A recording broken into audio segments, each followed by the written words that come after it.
What's up everyone, my name is Chris, welcome to the Like Sneaks channel. For first time viewers, my reviews are based on me rating the following categories and scoring them out of 10, and I'll provide a full depth review on feet and lace swap footage, sizing, value predictions and my overall feelings towards the sneaker. This is going to be an exciting review as I've finally copped a personal grey of mine. It is the Saucony collab with Footpatrol Oni in Soho.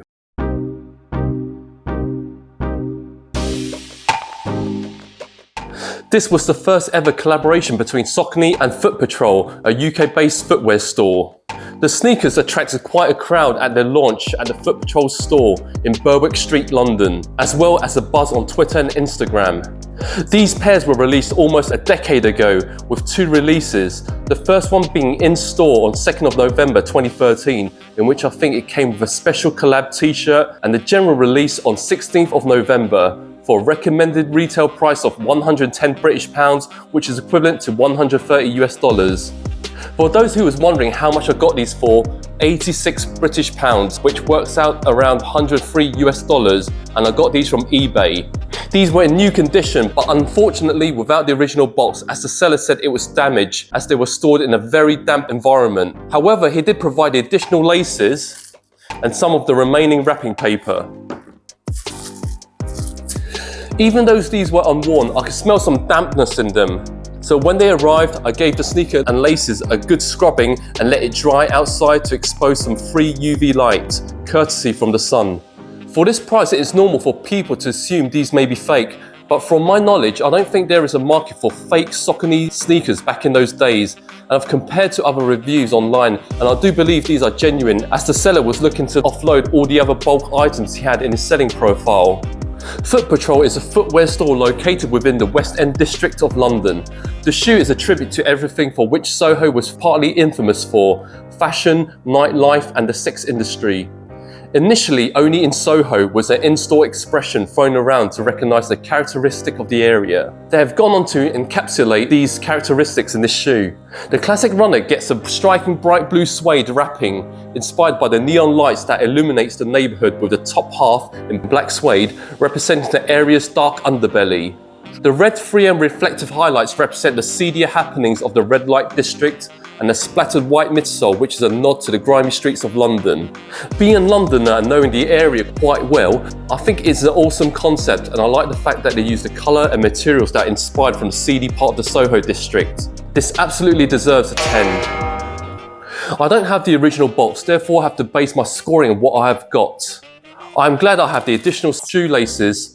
So as well as the defaulted black laces, the other lace options are vibrant blue, which represents the area's flickering neon lights, and the speckled black and red for the area's red light district, though some articles that suggest it represents the nearby Chinatowns hanging red paper lanterns. This wrapping paper is part of the original collab packaging, in which you can see it is printed with both Saucony and Footpatrol's branding logo. Without the box, I will give this category a score of 7.5. Starting from a toe box, it is a jet black suede and a toe cap in neon blue. There is a total of 7 eyelets on each side, and with red and blue hits per shoe. We have the defaulted black laces, which are laced across the suede tongue with woven tongue label featuring a mashup of both brands' logos, the Saucony Originals and the Footpatrol gas mask. On the reverse side of the tongue label, we have hashtag Oni in Soho, and on the left pair, hashtag Team FP. On the lateral side, we have the 3-dot Saucony branding, the red 3M on the lateral side and blacked out on the medial. On the heel, more of the vibrant blue suede with the clever application of 3M Scotch-Lite on the heel strip, and with the embossed Saucony branding in this deep blue colour.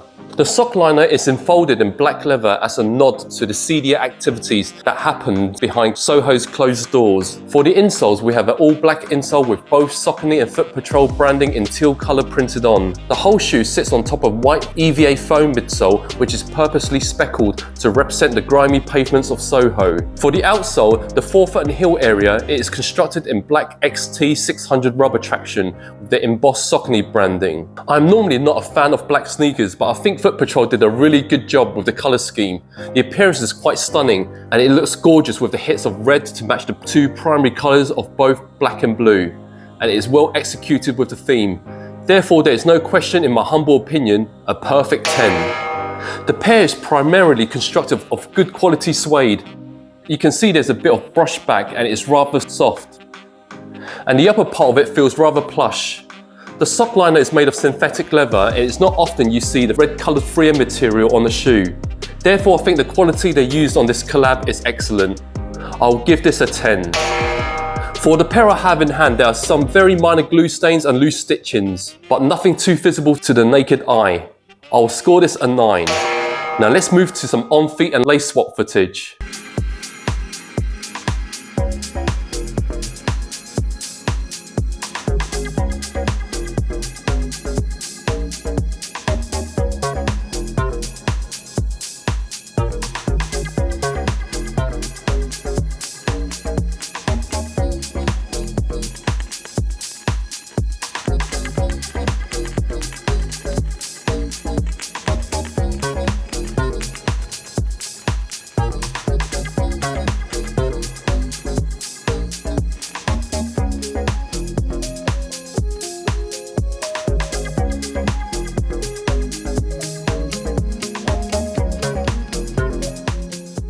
With regards to sizing, I understand everyone's foot and shape is unique. What I have done is I've measured my foot physically and I've provided you a simple guide on how I've measured my foot and my measurements.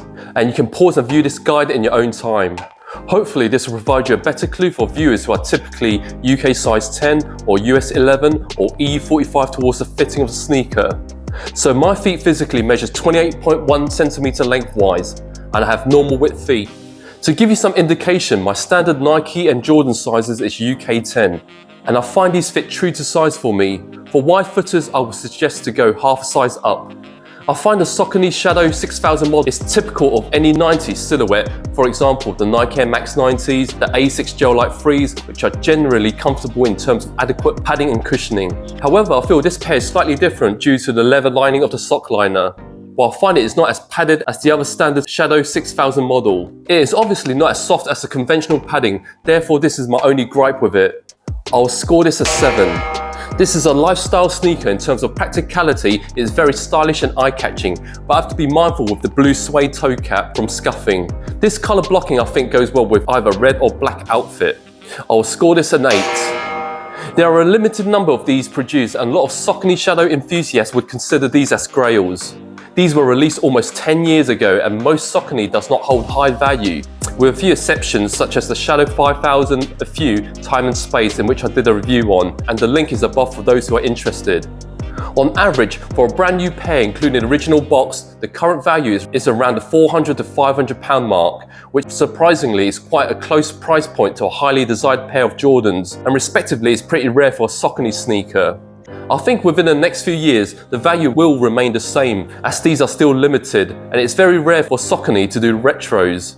Please note these are purely based on my personal predictions. To sum things up, the concept is spot on for Foot Patrol in paying homage to its local environment, and for its reputation of sex shops and sleazy nightlife. The vibrant blue and red tones had provided a flamboyant character to the sneaker. I like the fact that Foot Patrol didn't mess around with the model, they just simply altered the colour and materials to match the concept.